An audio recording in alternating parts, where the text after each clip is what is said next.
is everybody leaving the UK? Normal people are escaping the country very, very quickly. Leaving the UK because they're just fed up. People are leaving, and they're leaving at scale. I'm seeing more and more videos from people leaving the UK. Most of their residents leaving in the hope of building a better life elsewhere. More than 1 million Brits have left the UK. You're in your 20s up to mid-30s. Educated. Would you stay in this country at this point? I get why everyone's freaking out. And honestly, deja vu is hitting hard. I'm Russian. And this feels exactly like when people fled Russia after the war in Ukraine started. Around 1 million young people left, some dodging the draft, some because the international companies relocated them, some refusing to fund a war with their taxes. Many different reasons. Now, 3 years later, history repeats itself. But this time it's not Russia, it's England. And it's not about war, it's about economics issues. The same pattern. Smart, educated, skilled, talented and hard-working people packing up and leaving. But is it really that bad? Are people actually living in droves? And where are they going? Is it worth moving in these countries as well? I'm Stanislav. This channel is for people who weren't born in the UK but want to thrive here. The question is, do I still want to thrive here? Let's try to figure out today. And trust me, you'll want to watch this till the end. The facts I found will seriously surprise you. People say, oh, Britain was great in the Victorian era, and yeah, in many ways it was. Let's look through the eyes of Cornelia Sarabji, the first Indian woman to study at Oxford University in the 1890s. She arrived in what was the center of the world. Gold, silk, the spices flooding in, new inventions changing lives, a cutting-edge railway, and banks that powered global finance. The economy is booming. But let's be real, Victorian London wasn't all gold and glory. The Thames, a filthy, disease-ridden swamp. People drank from it, got cholera, died. Factories, brutal, 12-hour shifts, toxic fumes and deadly machinery. Child labor, boys died sweeping chimneys. That famous London fog, Claude Monet loved it, but it wasn't poetic, it was toxic. It was Walter White level chemistry in the air. Crime? Let's just say Victorian London made today's cities like Bradford and Birmingham look like Disneyland. Victorian London was basically set to Dark Souls difficulty. Drink water, cholera. Go to work, lose a limb. Walk home at night, Jack the Ripper DLC unlocked. Even with all that, Britain was a place where talent, ambition and a little luck could take you far. Cornelia Sarabji proved it. She broke barriers, became a lawyer, and made history. Others built businesses, entered politics, and climbed social ranks. No empire stays on top forever, and that's fine. Modern countries do not need an empire to thrive. The UK of the 90s, 2000s, and even 2010s proved that. I wasn't here back then, but I'm sure people complained, just like they do now. But as the saying goes, he who has never tasted bitter knows not what is sweet. I really wanted to understand how life has changed for an average family in England, so I did a little research. And trust me, it's fascinating. Let's fire up our time machine and head back to the early 2016. You're gonna see some serious shit. Leonardo DiCaprio finally won his Oscar. It only took him a lifetime. Ed Sheeran's Thinking Out Loud became the first song to hit 500 million streams on Spotify, playing at every wedding in the country. Meanwhile, Leicester City's Miracle Premier League season was in full swing, proving that even the most impossible dreams sometimes come true. And beyond all that, meet Jan and Maria, a hard-working immigrant couple who came to the UK for stability and a better future for their kids. Jan is logistics manager, keeping shipments on track. Maria is an experienced nurse, balancing long hours at the hospital with an even longer list of responsibilities at home. They own a modest 3-bedroom house just outside Newcastle. Nothing fancy, but enough for their 2 kids, Anthony, 7, and Emma, 3.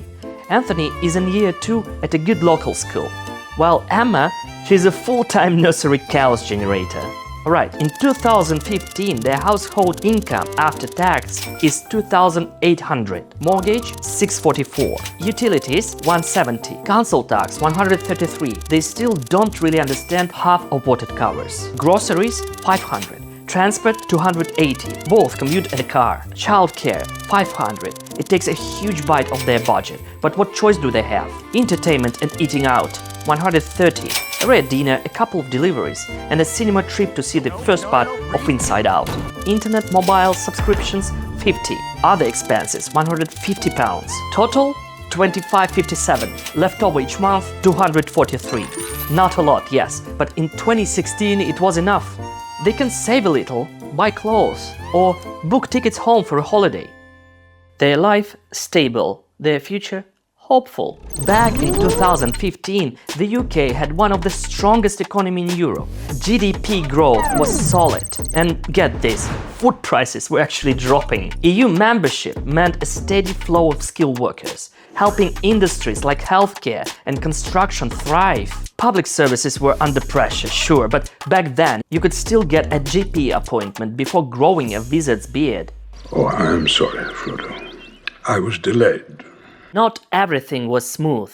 Housing costs, especially in London, were rising, and while wages were keeping up, that was mostly for skilled workers. Meanwhile, smaller towns felt left behind. Economic insecurity, anti-establishment sentiment, and of course, immigration concerns. The only people I do have problems with are Negroes.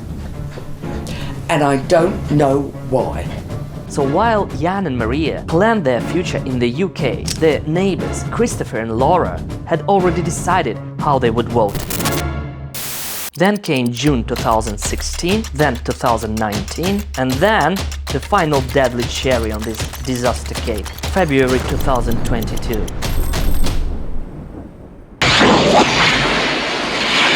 Back to the future, to 2025. Let's respawn Jan and Maria, same jobs, same house, totally different universe. Their income went up 4,000 per month after tax. Sounds great, right? Wrong. The house 60% more expensive. The mortgage doubled, 1,350 per month. Council tax 20% more. Groceries 35% more. Transport 30% more. Utilities up 47%. Childcare 1,000. Just to leave Emma in nursery. Back in 2016 they had a little buffer. Now they're in the red, minus 215. Not only are their savings gone, but now they have to start cutting food, childcare, or maybe just the UK altogether. I'm sorry. I am sorry. I am deeply sorry. I'm sorry. It's okay! Same family, same jobs, completely different universe. And that's why people are leaving. But are they actually? Before I answer that, let's talk about the best places to move. Because if you're going to live somewhere, you'll want to go somewhere better, right? I checked rankings for the most livable cities and did a deep dive into the cost. I promise no boring data, just the highlights. Let's start with the best English-speaking countries to move to. Auckland, New Zealand. New Zealand, often called the country of sheep, has more sheep than people. It also boasts the world's longest place name. Tamata Hakatangi Hanga Koya Yora Medi Taripuka Kapi Kima Unga Horanuku Poke One Yuakita Natahu. That's a hill, by the way. The name means the summit where Tamatia, the man with the big knees, the slider, climber of mountains, the land swallower who traveled about, played his flute to his loved one. Jokes aside, Auckland offers clean air, stunning nature, top-tier healthcare, and a relaxed lifestyle. It's safe, diverse, and big on work-life balance. But it's not perfect. Salaries can be lower than in other Western countries. Housing, pricey. And since New Zealand is so remote, travel costs are high. Job prospects? Strong in IT, engineering, teaching, tourism, and healthcare. Can Jan and Maria make it in Auckland? Maria's salary as a nurse, 5,000 New Zealand dollars. Jan's salaries in logistics, 4,500 New Zealand dollars. That's just enough for a comfortable life with a 2 or even 3 bedroom home on Auckland's outskirts. With smart budgeting, they might even start saving. Who knows, maybe Jan will buy a boat and live up to the city of sails lifestyle. Now let's not travel too far. Welcome to Australia, a country so unique, it once lost the war to birds. Yes, I'm talking about the infamous Emu War in 1932. The government actually deployed soldiers with machine guns to control out-of-control emu population. But the emus dodged the bullets, outmaneuvered the troops and won. So if Jan and Maria want to be winners too, maybe Australia their battlefield. Alright, jokes aside, Australia is a fantastic place to live. Great people, a relaxed work-to-life culture, and endless sunshine. Now let's talk numbers. Since Maria works in healthcare, her chances of getting in are excellent. Same for IT workers and engineers. Jan's field, less in demand, but still solid. Household income after tax, 10,700 Australian dollars. Comfortable living expenses, 9,600 Australian dollars. So they would be in the green. The catch? Buying a house in Melbourne itself would be tough. But Melton South, about an hour's drive from the city, could be a solid option. With that, they would even have some money left over to fund their own private mini-military campaign, to defend themselves from spiders and snakes that come free with every Australian home. From the far south to the far north, let's check out a picturesque place in Canada called Dildo. Yep, Dildo. Yes, it's a real place in Canada named after this part of the boat. But we are sending Jan and Maria to Calgary, where healthcare workers are in demand. If everything works out, they could earn around 10,000 Canadian dollars a month. Maria will likely have a higher salary, but if Jan moves into oil and gas logistics, he could do quite well too. Their mortgage would take a chunk, about 3,000. But they would still have room to save. Calgary has cold winters, traffic congestions, and long commutes. But if you can handle that, you will enjoy a strong economy, stunning nature, and top-tier health and education. And of course, the chance to take your wife on a trip to Dildo. Sorry, couldn't resist. Okay, moving to Europe. Europe offers many comfortable places to live. But language barriers can be a deal-breaker. IT specialists, no problem. Many European workplaces operate primarily in English. Healthcare workers, different story. Alright, Frankfurt, Germany. Want to live in one of the greenest cities in the world? Frankfurt is over 60% parks, forests and nature reserves. A strong economy, excellent education and social welfare make it attractive. But it's also one of Germany's most expensive cities. A family of 4 needs about 6,000 euros per month, including rent for a 2-bedroom apartment outside the city. Maria and Jan could just about break even, earning 6,000 combined. Other German cities offer a better cost of living balance. Even though the medical workers are in demand, Maria would need to reach B2 level German, which takes a quite serious study. And now for the grand finale. Vienna, Austria. The city dominates global livability rankings, often taking the #1 spot. It was once the capital of the Austro-Hungarian Empire, yet another example that you don't need an empire to provide world-class quality of life. Top-tier healthcare, education, culture and infrastructure, with a cost of living much lower than London. But a family of 4 still needs 5,500 per month after tax. Maria, as a nurse, could expect 3,000 net, and Jan, as a logistics manager, 2,500. With these salaries, they would live outside the city, unfortunately. The good news? Vienna's free nursery schools for 5 years olds and 1,000 sausage stands might just make the move worth it. Over the past decade, the middle class in many countries feels a decline in well-being. I've looked at several indexes. While the global economy has generally grown over the past decade, many people, particularly in developed countries, feel like life has become harder. Increasing inequality and inflation negatively impacts the middle class. The neighbor's grass is always greener. But is it really greener? I've moved countries twice in 3 years, and let me tell you, everywhere has its ups and downs, obviously. Interestingly, while most of the studies show immigrants experience less depression and anxiety than locals, trust me, it was very stressful. But what about the UK? Are people packing their bags and fleeing like scared rats from the sinking ship? No. I have no idea why so many bloggers fail to check the data. I found only one expert who actually did the research. Like and subscribe, Diane. Is everyone thinking of leaving the UK right now? The short answer is no.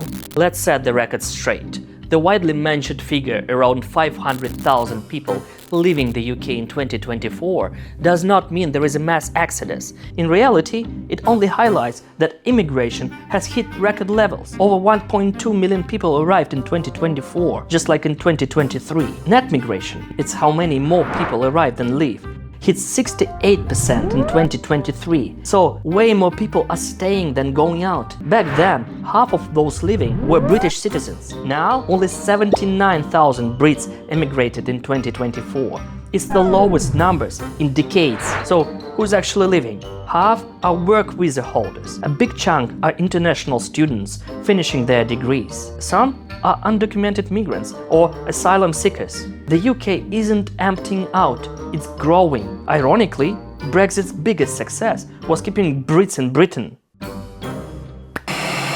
Does that mean the UK is not struggling? Of course not. It's facing a long, drawn-out crisis. But history proves one thing, it always bounces back. Picture Victorian England. An Indian student arrives, full of hope, cholera outbreaks, crime and Jack the Ripper. She didn't flee, she stayed and became part of Britain's story. And me, my old Soviet mindset kicks in. If not us, then who? But seriously, I've made my choice and I'm tired of changing countries. This place might be struggling, but it deserves another chance, right? Please, like and subscribe if you enjoyed this video. It's important for me. Cheers for watching and see you next time.